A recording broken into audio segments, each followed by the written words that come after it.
Okay, Victor Momo from Excel Moments, and in this video I want to talk about that's like data transformation. Some people may say I want to show you how to extract data from a larger data set. So I've used two words there, extract and transform, which are like ET from ETL. So of course, if you think ETL in Excel, you're kind of thinking, PowerQuery. So it would end up in a PowerQuery solution, but I would first show you some, I would say, formula-based approaches. First one would be a lookup function, an old school function that is still very powerful. Next would be, some XlOOKUP variants, and I'll end up with a PowerQuery solution. I think the first thing is to show you what the problem statement is and how it was posed to me. Okay, so if you look at this data here, which just looks like a transaction database for different stores, data looks properly structured, except for some rogue rows like this one here, where you have, the location of the store just sitting like a lone wolf and the other cells are blank.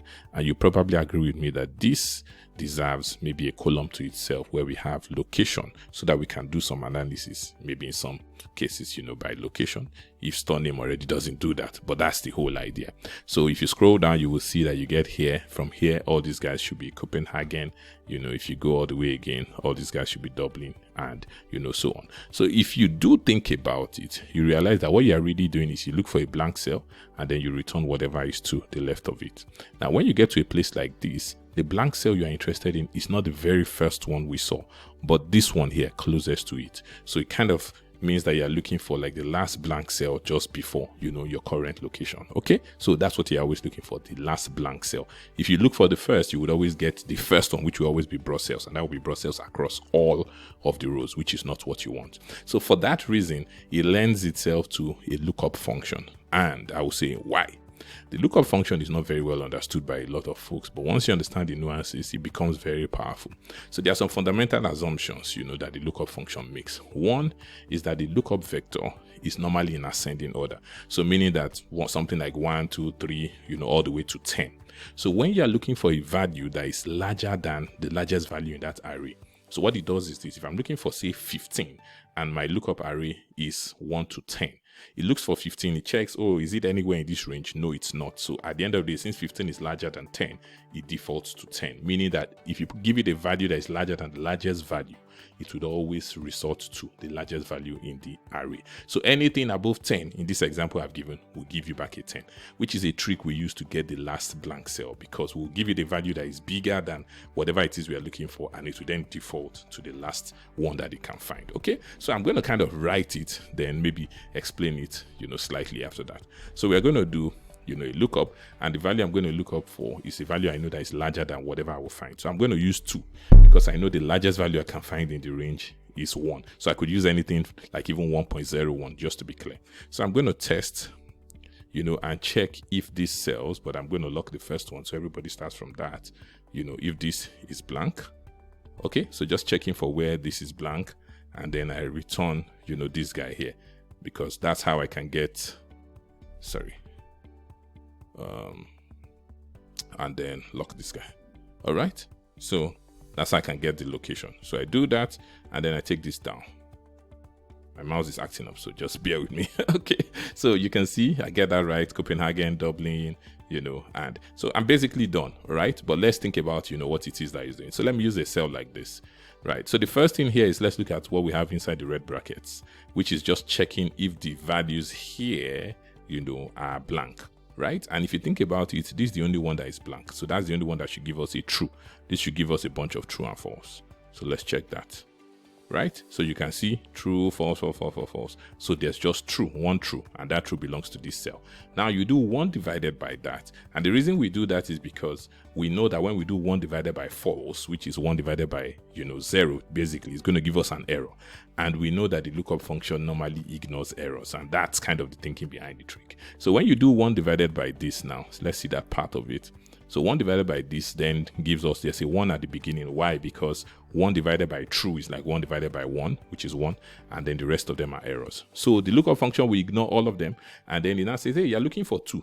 The largest value I have here is 1, so that's what I will return. So it returns that cell that has the 1, which basically is this blank cell, and then the resulting vector is just what is to the left, and it returns broad cells. Okay, so that's how it works. If you think about it, somewhere around here, what's going to happen is this. Now, in this case, when you look at this expression, even though we may not be able to see the full thing in the formula evaluation here, this peep here, the first one will give us a 1, this blank one, because when we say is it blank, it's going to be true. 1 divided by 1 is 1.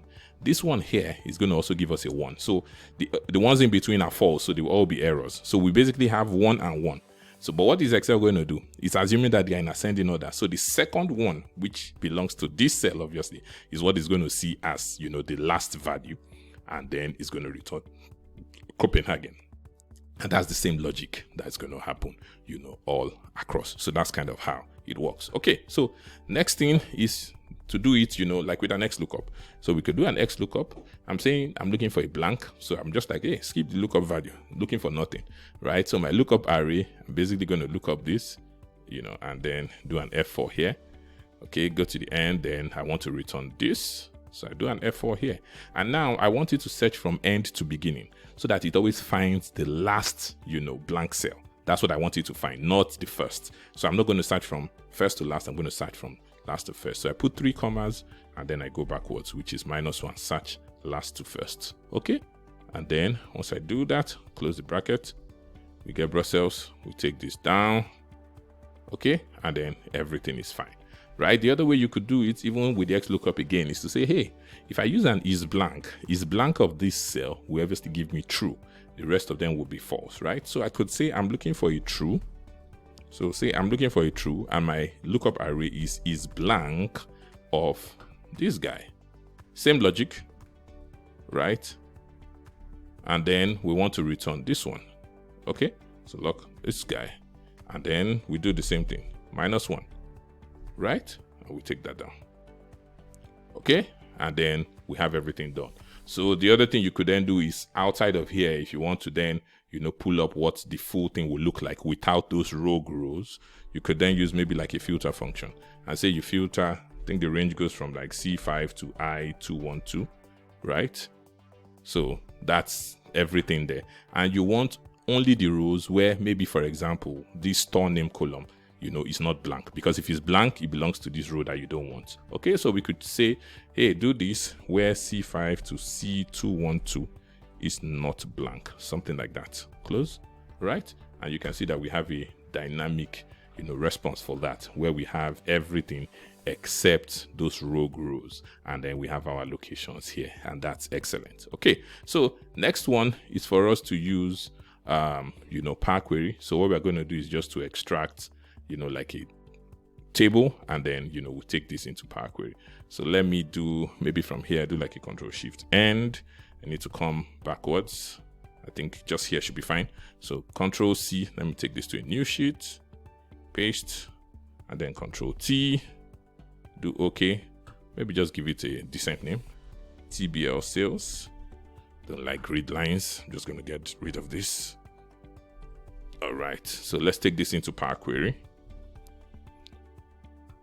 Okay, all right, so now we have this. So the idea is very simple. What I want to do is I want to have Brussels. I want to have a column where Brussels will be there, Copenhagen will be there, everything in between will be null. So which basically means I can look at this data set and say, hey, if you find a null in the store name, return whatever you see in the transaction ID column. So that means that if I see null, it will return Brussels here. If I see null here, it will return Copenhagen. But every other thing is going to return none. So I'm going to use, a conditional column. So I basically do a conditional column. And then I say, hey, if I can use the store name, but you could use any column here that is showing you a blank. So I could say if the store name, is equal to, null, then what do I want to return? I want to return a column. And I want you to return the transaction ID column. Okay, so transaction ID, and then do OK. So now you see that. So you have Brussels, you have null all the way, Copenhagen null all the way. So you know what the next step is, basically to do a fill down. So I can right click and do a fill, and then do fill down, and I have what I want. The other thing I'll just do is just to filter out the rogue rows. So I could come here and basically filter this, maybe using a null. All right, and I do OK. And I'm just going to load this, to the worksheet, and would have exactly what we had in the other one. So put that here and then do OK, right? And this is, a properly structured data set that has a, location column. Oh, I forgot to name that anyway, but instead of custom, I just give it, location. And this is, excellent. So if it's a one-time thing, I may go with any of these solutions, which is just, a quick, because it's very easy to spin up this formula, right? So I can just pull up, this lookup. I can write this in about, 10 seconds and take it down, and I'm basically done, with the filter. But if this is data that you're going to be getting from time to time, and probably also would expand, more rows and the rest, you want to use PowerQuery so that you have the transformation already stored. And once, the data source updates, your table would update here as well. So, hey, the context drives, the solution that, you deploy. But it's always good to know multiple ways to solve a problem, so that, hey, depending on how the cat comes, you can choose how you skin it. Okay, so I hope you've enjoyed this video. If you did, please hit the like button. Also subscribe to the channel. Excel Moments. For now, I'm out.